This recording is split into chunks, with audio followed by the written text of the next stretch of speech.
The history textbook for grade 5, accepted for study in high school, reads, "The Battle of Kulikovo took place in September 1380 on a wide field at the confluence of the Don and Nepryadva rivers between the troops of Moscow Prince Dmitry Ivanovich and the ruler of the Golden Horde of the Tatar-Mongol, warlord, Mamai. As a result of a bloody battle, Prince Dmitry, nicknamed Donskoy by his contemporaries, won. This victory put an end to the Tatar-Mongol yoke in Russia. Everything is simple and clear. The time and place of action are marked. The participants are named. One last thing that needs to be done is to go to the Tula region, where the Kulikovo field is located, and see this famous place with your own eyes. But what will we find there? Apart from the obelisk, erected in the middle of the 19th century, there is nothing to see there. No churches to the glory of victory, no burial mounds where the participants in the battle are buried, nothing. Certainly, more than 600 years is a long time. Mounds could be leveled and churches destroyed. Maybe there is something in the ground? After all, something must remain after the battle, in which tens of thousands of people died on both sides. And it is very important to note that not only those arrowheads were found there and presented. Perhaps there are two the most convincing and serious, should I say, finds. First, a plate from the Golden Horde plate armor was found, and then, a year later, 40 meters from this place, a fragment of about 8 rings, such a trim, so to speak, of ancient Russian chainmail was found. They put on such things only for a fight, just before a battle. In everyday life, such things were not subject to 7-day wear. Because they were expensive, and because they were, in fact, heavy. Since 1982, archaeologists have been continuously working on the field, and there were just 2 serious finds. Historians explain, any metal in those days was extremely valuable, so that most of the weapons and armor could be collected and immediately taken away from the battlefield, some later. For such a long time, some items rusted and completely decomposed. In addition, scientists refer to imperfection of the modern search methods. The important point here is that in a year we cover no more than 10 hectares with help of metal detectors. And to date, a very, very modest territory has been covered. And what about the remains of dead warriors? After all, the place of the battle should be literally littered with human bones. As the chronicles say, the bodies of enemies were not buried. Foreigners remained to lie where they died.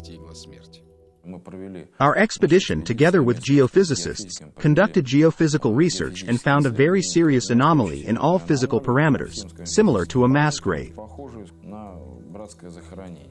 But when we started working on this site, we were simply forced to stop working, since these works fell on a burial site of the years 20 to 30s of our century.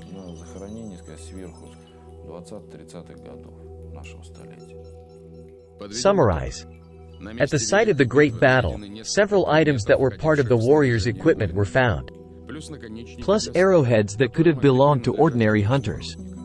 Plus some geophysical anomaly, whose nature is generally unknown. And that's all. How to explain such meager results?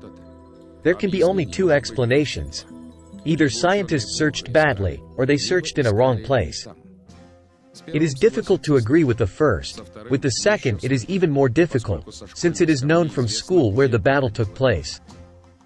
But what about the facts? Let's try to figure it out. When and where did the mention of the battle on the Kulikovo field first appear? This is what Russian chronicles tell us, or rather, their copies, which have come down to us in a greatly distorted form. Here is what is written in the poetic story Zadonshchina, in the earliest chronicle dedicated to the Battle of Kulikovo.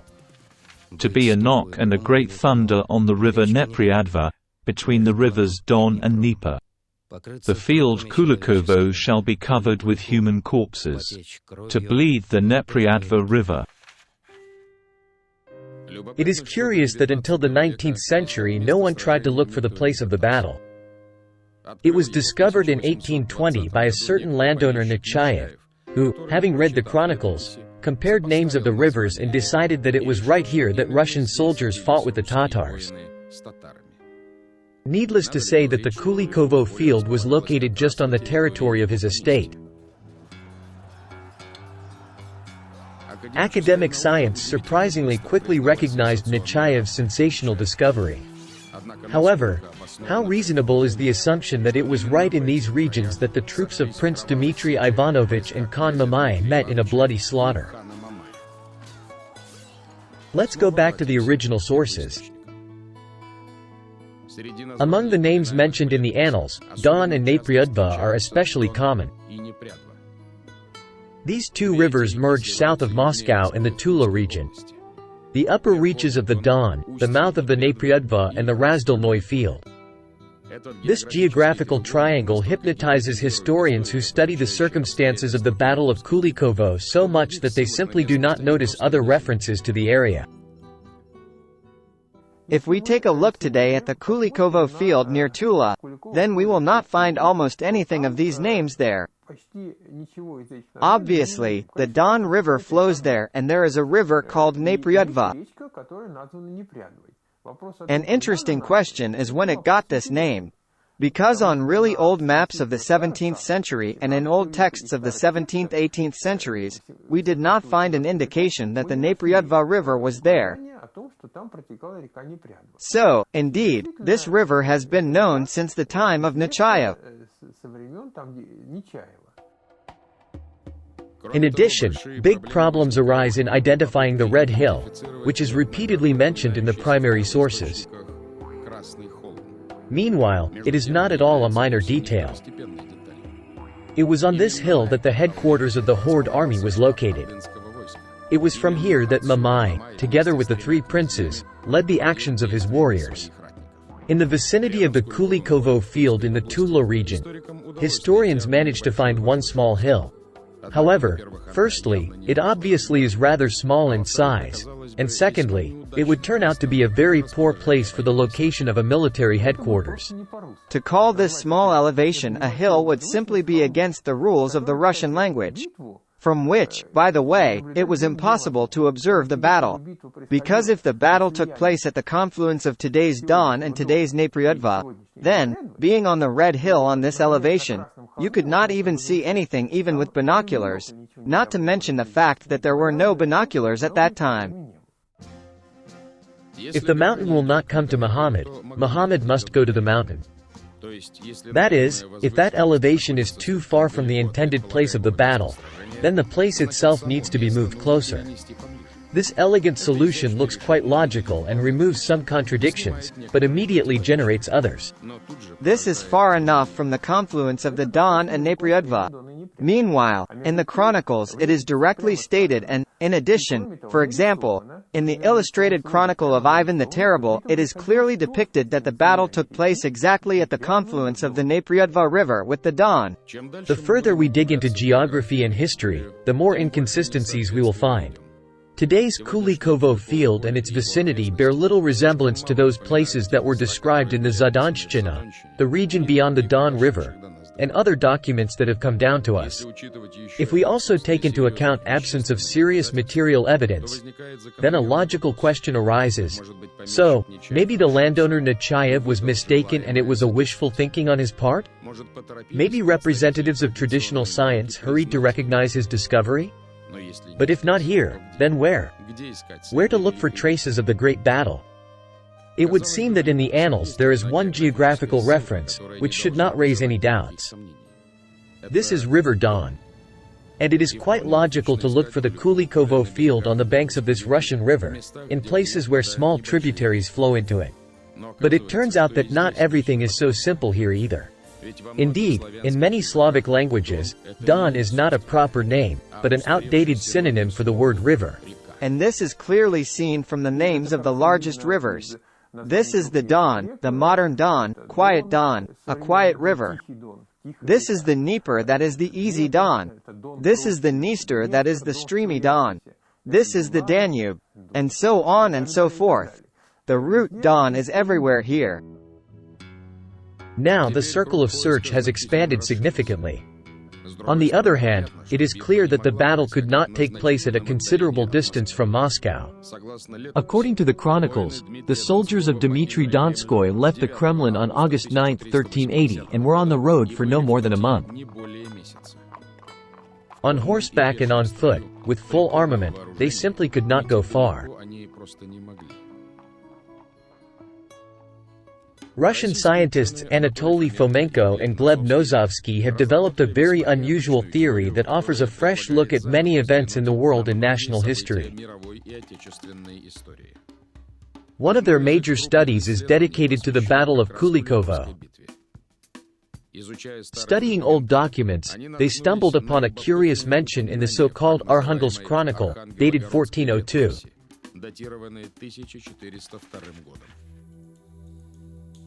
The manuscript tells how the residents of ancient Moscow received the icon of the Virgin of Vladimir.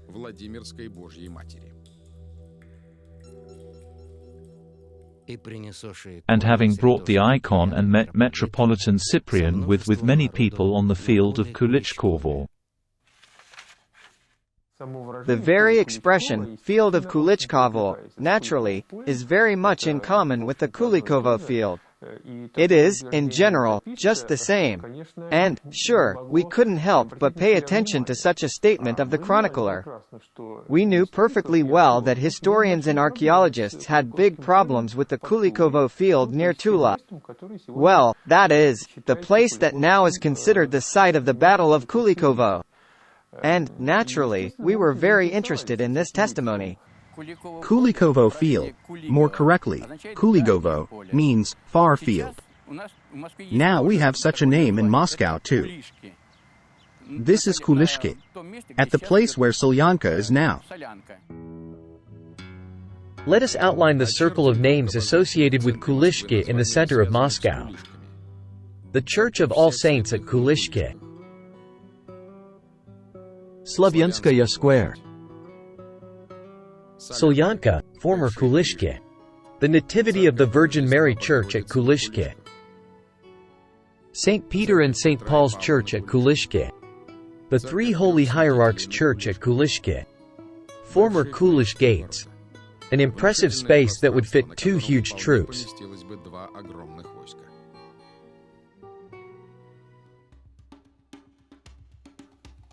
So, we found a wide field. Now let's see if 2 rivers, large and small, merge in the immediate vicinity. As you might guess, the Moscow River is quite suitable for the role of Don. But what about Nepryadva? It is not on the maps of the capital city. Meanwhile, it is one of the most important geographical landmarks in the annals dedicated to the Battle of Kulikovo. Maybe again one should take a closer look at the name. Nepryadva means not overflowing, limited by something. And next to the capital's Kulishki, a small tributary flows into the Moscow River, whose name is the Yauza. In essence, the name Yauza is about the same as Nepryadva, but said differently. Because the Yauza is a narrowed river, as if bonds were put on it. That is, the river is somehow constrained, from the word bonds, uzi in Russian, narrowed. Perhaps it did not overflow. Some of its banks were strengthened. Kulikovo field is the confluence of the Moscow River and the Yauza. New geographic triangle. What is it, a mere coincidence or something more? To confirm or refute the arisen guesses, we turn to the primary sources and consider the chronology of events. As already mentioned, Dmitry Donskoy with his army went on a campaign on August 9, 1380. The route of his movement is quite detailed.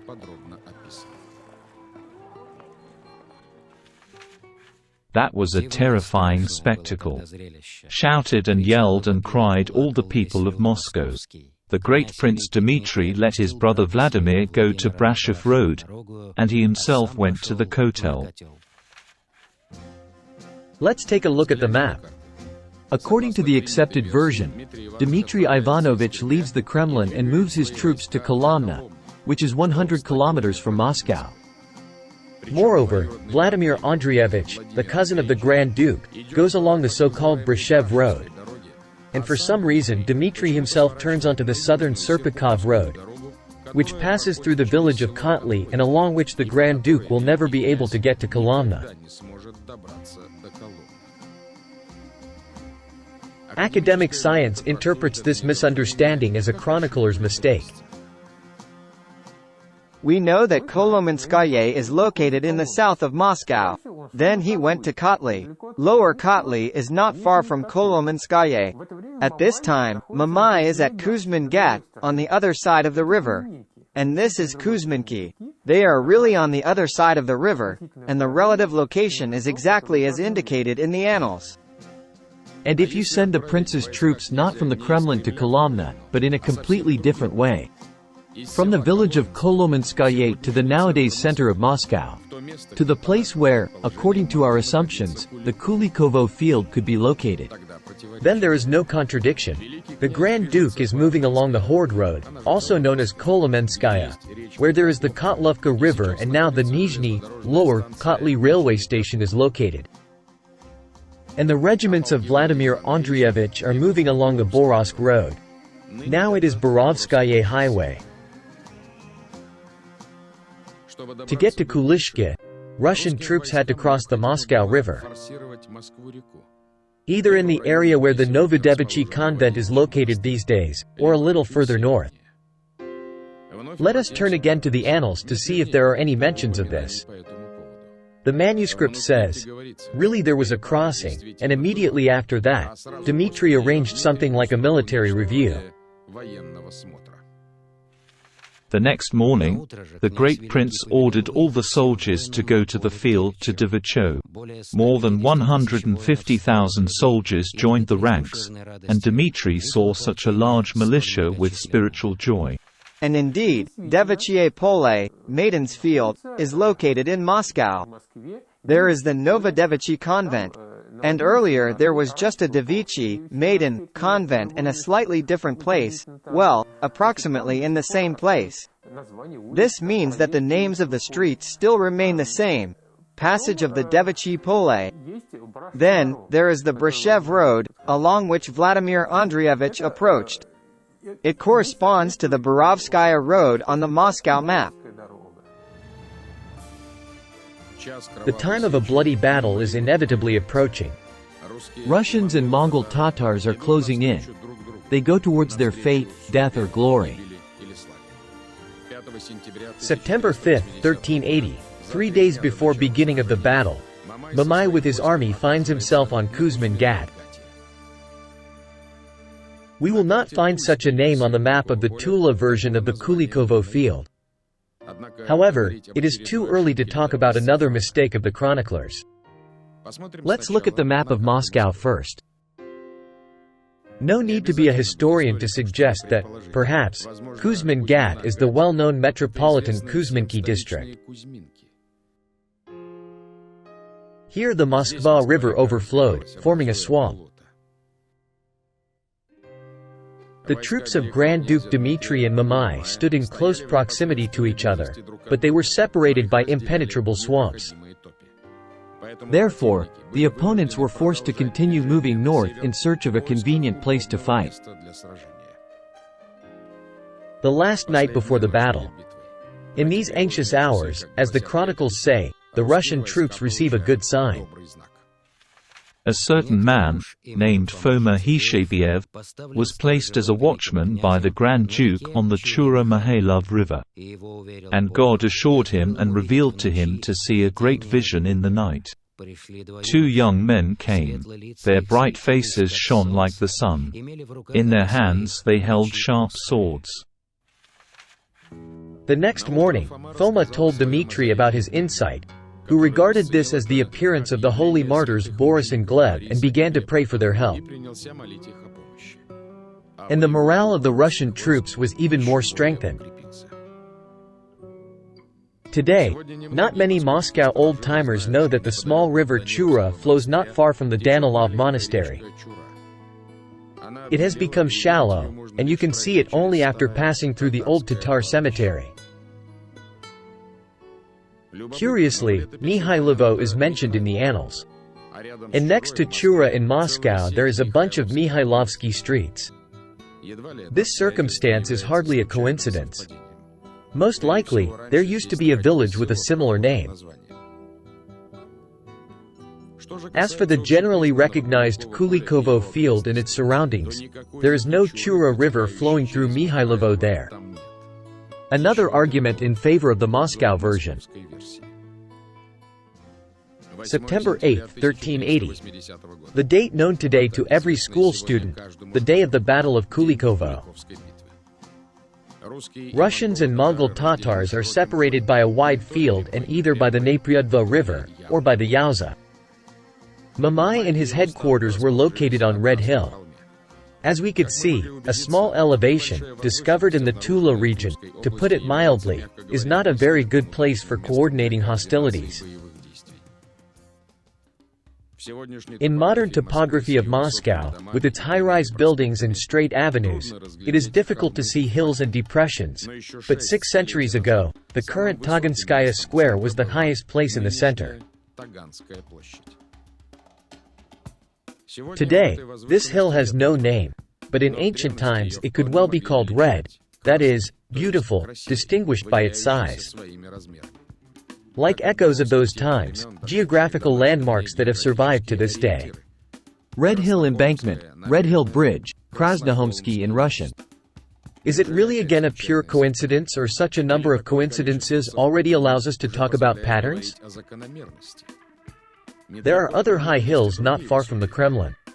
From one of them, Dmitry Donskoy could direct maneuvers of his troops. As for the field near Tula, there is no position at all for Dmitry Donskoy's headquarters. There is no even an elevation similar to the alleged Red Hill, which they present as Mamai's headquarters. Therefore, historians hold on to the opinion that Dmitry Donskoy did not have a headquarters. He gave his armor to someone else, and he went there himself to fight. Thus, it turns out that the army of Dmitry Donskoy, according to their version, as a matter of fact fought like a mob by itself without a uniform command, without a uniform headquarters. And yet, they won such a colossal battle. But it looks like a fairy tale, to be honest.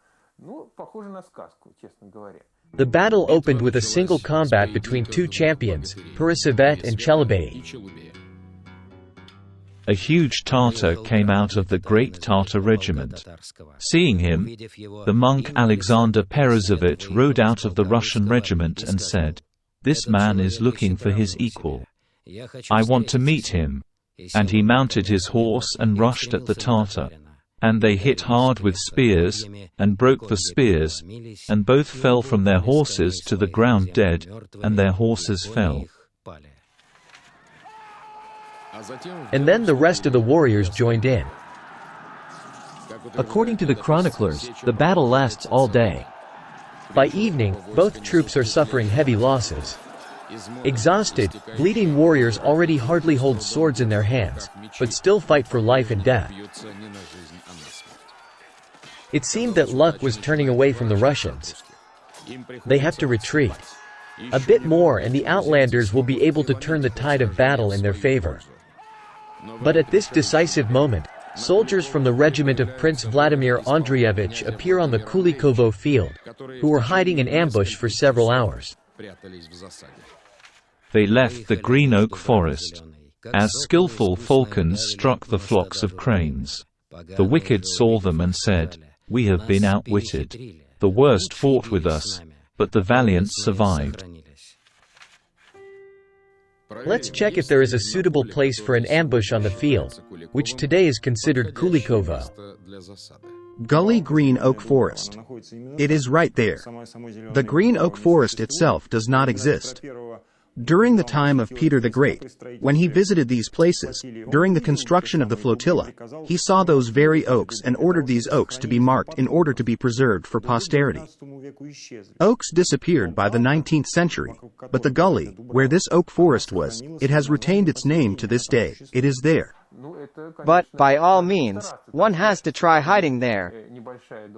There's a small oak grove there, right on the battlefield, well, a bit of a narrow strip of trees. And in this narrow strip, a large enough ambush to defeat Mamai's army allegedly hid. Well, Mamai and his commanders must be completely blind not to see such a large enemy unit that is hiding among a few oak trees, well, right in plain sight. It turns out that the Mamai soldiers were very unprofessional military men. On the other hand, chronicles say that Mamai's army was exceptionally professional and very powerful.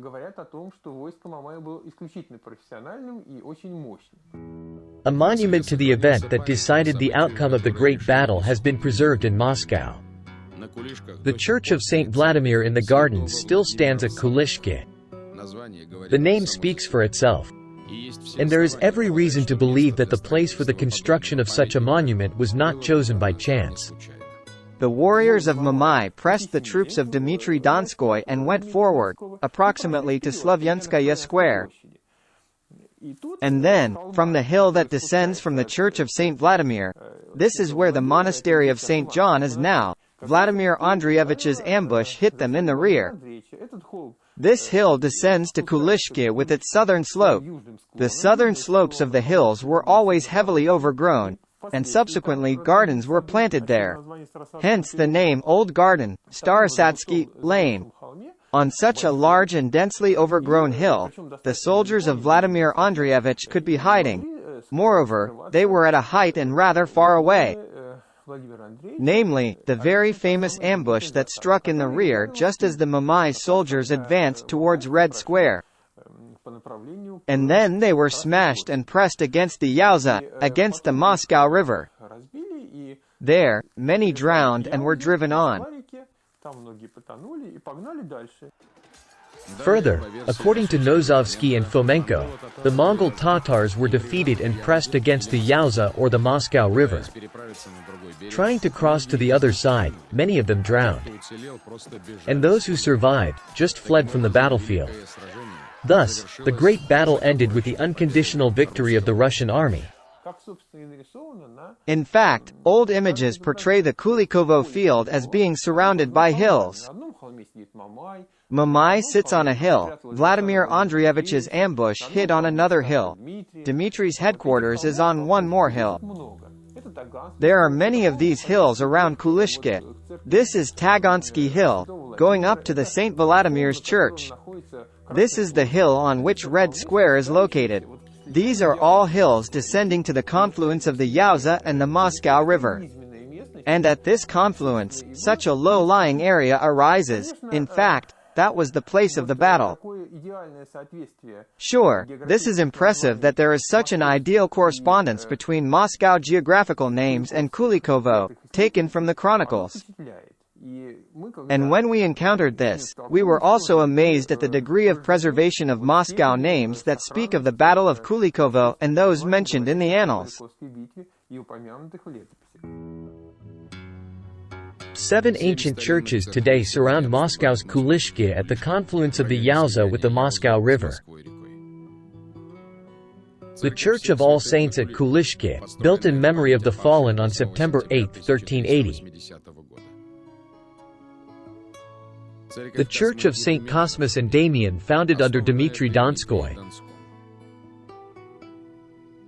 The Three Holy Hierarchs Church at Kulishki. St. Peter and St. Paul's Church at Kulishki. The Church of the Life-Giving Trinity. The Nativity of the Virgin Mary Church at Kulishki. In addition, already mentioned the Church of St. Vladimir in the Gardens and the Nativity of the Virgin Mary Church in the Kremlin, founded by Grand Duchess Evdokia in honor of her husband's victory. We have listed only the surviving spiritual monuments, but how many of them have sunk into oblivion? How can the Tula region boast of such a variety of temples lit by the flames of the great Kulikovo battle? The victory, of course, was unconditional. However, a high price had to be paid. We do not have 40 boyars of Moscow, and 12 princes of Belaruski, and 13 boyars posadniks, mayors, of Novgorod, and 35 boyars of Vladimir, and 40 boyars of Murom. But young people cannot be counted. The words of the legend sound like a death knell and another quote. The great prince stood up in the middle of the field and said, weeping and sobbing, "Brothers, now let us do this. Everyone will bury his neighbor." For 8 days they stood on the Don, until they separated the Christian bodies from the unholy.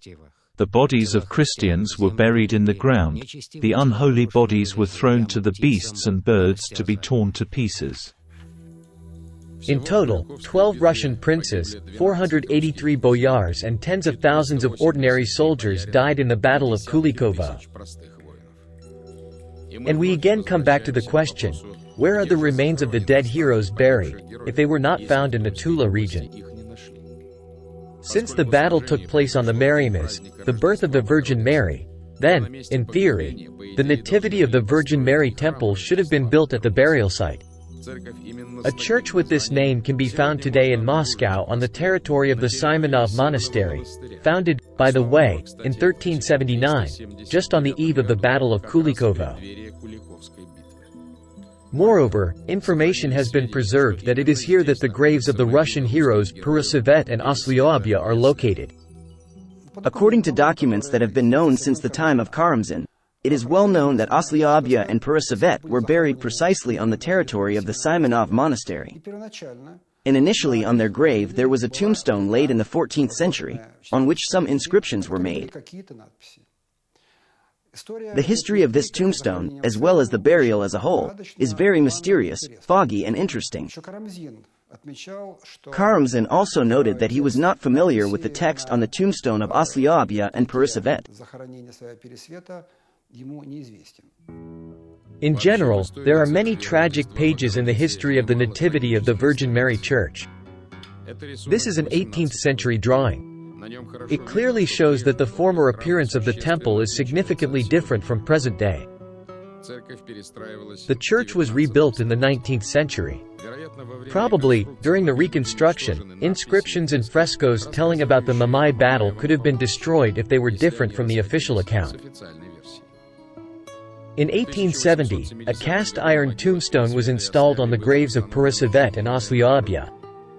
But this tombstone was not so lucky either. In 1928, the territory of the Simonov Monastery was absorbed by the dynamo plant. The temple was closed, and the tomb was sold as scrap metal for 317 rubles 25 kopecks. The information that the graves of these famous warriors are in Moscow is not refuted by academic science, but it gives its own explanation to this fact. Allegedly, the bodies of Purosavet and Oslyobya were merely transported from the Tula region to Moscow and buried here in the capital city. Perhaps they did the same with the noble dead heroes, of which, we recall, there were about 500.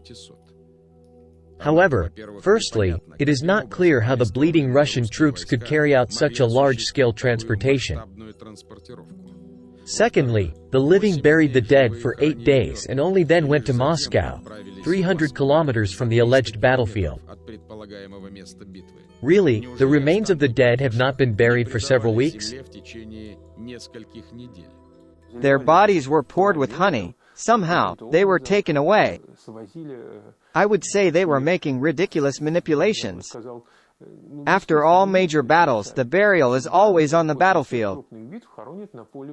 However, let us again come back to the Simonov Monastery. If the graves of Purosavet and Oslyobya are really located here, then maybe it makes sense to look for the burial places of other participants in the battle? In 1996, it was decided to dig a cellar for household needs on the territory of the monastery. However, the work was stopped as soon as it began, as the diggers stumbled upon a massive accumulation of fragments of human skeletons. There were so many horrifying finds that they could hardly fit in a huge wooden box. The workers who dug this cellar explained to us that the bones were in complete disarray. One skeleton was upside down. That is, this is clearly not a monastery burial, in which, firstly, there could not be so many bones in one place. Then, they had to lie more consistently. There would be coffins or remains of coffins. No, it was a chaotic, huge accumulation of skeletons. And, moreover, another striking thing that drew their attention, it was that the skulls were young. They had all teeth, not worn out, meaning that these were young, healthy people when they died. All this suggests that this is really a military burial place.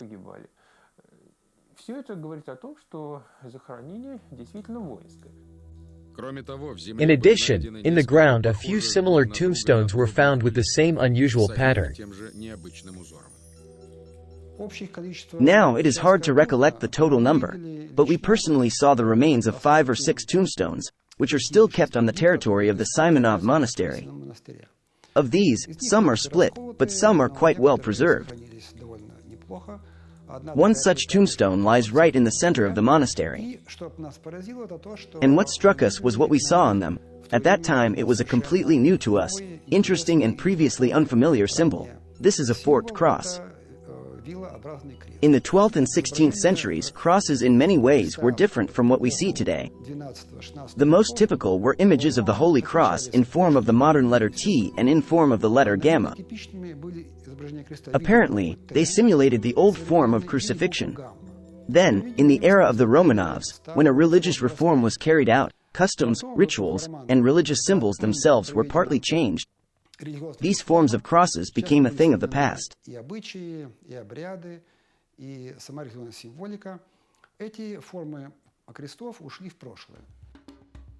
Another discovery was made in the center of Moscow. In the middle of the 18th century, at Kulishki, a stone building of an orphanage was built on the personal order of Catherine the Great. The imposing building occupied an area of about 15 hectares. During the Patriotic War of 1812, the French set up here a hospital for their soldiers. And today the Peter the Great Military Academy is located in this building. When I was a cadet, the detachment in which I studied participated in cleaning consequences of a certain housekeeping accident. A wall in the basement broke through. All the dirt, slush poured inside. As always, they threw cadets for purging, with shovels and hand barrows. And the cadets discovered that all this was quite thickly mixed with human bones. This fact did not remain, of course, in the dark. We talked about it with our academic historians. We had an extensive history course at the academy. This fact was immediately made public. However, historians, for some reason, were not interested. They stated without a shadow of a doubt, most likely, the cadets stumbled upon remains of the French, who died of wounds in 1812. From the information that is available, in a wasteland near the Kitai-Gorod Wall, that is, outside the territory of the modern academy, even if they were buried somewhere on the territory of the academy, then not under the very foundations. In fact, it broke right through the interior, that is, the bones are located directly under the building itself, which had already stood for more than 50 years at the time of the War of 1812.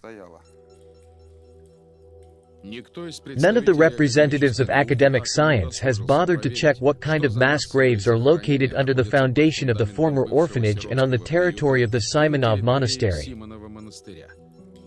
Or, at least, find out what era these necropolises belong to. Unfortunately, there is no talk today about systematic excavations in the center of the capital city. Such work is quite difficult to organize, and it will be expensive. But archaeological research in the center of Moscow, in the Kulishki region, is almost the only chance to find out the truth. Now scientists can only put forward versions and speculate based on inferences, since the documents and evidence that have come down to us have been subjected to numerous revisions. Many primary sources have been lost, and some have been deliberately destroyed. According to Nozovsky and Fomenko, purposeful work on a total revision of national history began in the 17th century as part of the so-called reformist activities of the first representatives of the Romanov dynasty. Our experience with old monuments shows that the old tombstones in Russian history before the 17th century are basically almost all destroyed. They all perished and died because they had symbols that were rejected by the Romanovs, replaced by them with the new symbolism of the reformist time of the 17th century. And in order to remove these traces as much as possible, in particular, a large-scale campaign was undertaken to destroy old tombstones. As part of this campaign, most likely, the tombstone of Oslyabya and Purisavet was destroyed. You haven't shaved off your beard yet, have you? In Europe, they laugh at beards. Such large-scale transformations could have been caused both by religious motives and by the desire to bring Russian historical science in line with new Western standards. Allegedly, in Russia before the era of Peter the Great, in general, before the era of the Romanovs, there was no cartography of its own. Existing maps of Moscow are made by foreigners. Sigismund's plans and maps of O'Leary and other travelers who were in Moscow before the 17th century are known. However, for some reason, today we don't see old Russian maps. True, they refer to the supposedly existed Godunov drawing, the plan made under Godunov, but it hasn't survived. Old documents, old maps, first of all, of the Russian Horde Empire, apparently, often unconditionally contradicted the new Romanov version. Because they depicted the geography of Russia, the geography of Europe, the geography of the world, which was at odds with the new geography created in Western Europe by the Scaliger school and in our country by the Romanov school of historians.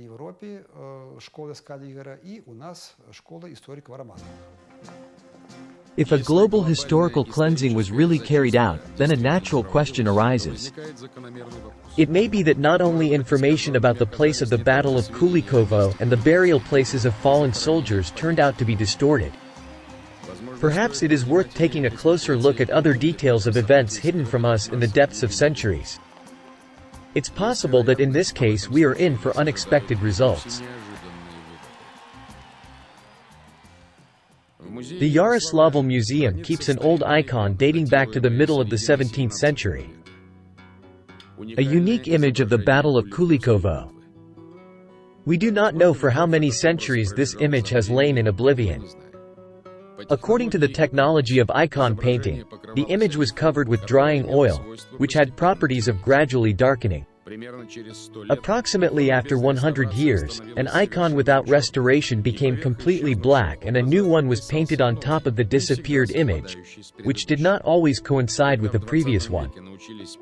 When in the 20th century they learned how to remove old layers using chemicals, many initial stories were revealed. The same thing happened with this icon. Only in 1959 the image of the Battle of Kulikovo was revealed. The masterpiece of Yaroslavl painting will tell a lot of interesting things to an attentive and unbiased eye. Here are the troops of Mamai crossing the river, descending from a high hill. There are no such height differences on the plains of the Tula region. But the red hill in Moscow exactly matches the image of the icon painter. But the most intriguing thing is that on the Yaroslavl icon there are no significant differences between the Tatar and Russian troops. The same faces, the same colors. And on these colors is the image of the vernacle, who since time immemorial was considered the patron of Russian soldiers. According to our reconstruction, there were both Russians and Tatars on both sides. In general, at that time there was no division into nations in the modern sense, it was all mixed up and more unified. And we see that these old images convey a completely different version of history than the one we know today from textbooks of the Romanovs' history. Moreover, some documents say that the Volga Tatars were reluctant to serve Mamai and there were few of them in his army. And the Poles, Crimeans, Jasses, Kasogs and Genoese fought for Mamai, who were also involved in the financial support of his campaign. Meanwhile, the baptized Tatars, along with the Lithuanians, fought on the side of Dmitry. As you know, the army of Mamai is called a horde. However, the Russian army is also called exactly the same. Here is a quote from Zdonshchina. Why are you, filthy Mamai, encroaching on the Russian land? Did not the Zalesky horde beat you? The Vladimir Suzdalian Principality was called the Zalesky land. So maybe the word horde simply means an army, and not the Tatar hordes, as we used to understand? But who then, in reality, was Mamai? According to the chronicle, he was a temnik, captain of 10,000, or a Tisyatsky, captain of 1,000, that is, a military leader. A few years before the Battle of Kulikovo, he betrays his Khan and tries to seize power. The very similar story happened with Grand Duke Dmitry Ivanovich in Moscow, and it was even taking place at the same time. The son of a Tisyatsky, Ivan Velyaminov, having quarreled with Dmitry, flees to the horde, and there he prepares for a campaign against his ruler. It is easy to see that the actions of the Tisyatskys in the history of the Battle of Kulikovo somehow strangely duplicate each other. According to the chronicles, Ivan Velyaminov, the traitor, who appeared in the Russian land, will be executed right on the Kulikovo field after Dmitry's victory. In memory of this event, the Grand Duke will even order minting of coins. On the coins of Donskoy there was an image of the prince himself, who holds a sword and shield in his hand, and a defeated enemy lies at his feet. It's a man whose head has been cut off. It is known that Ivan Velyaminov was executed, his head was cut off. This coin records the fact of Donskoy's victory over his enemy.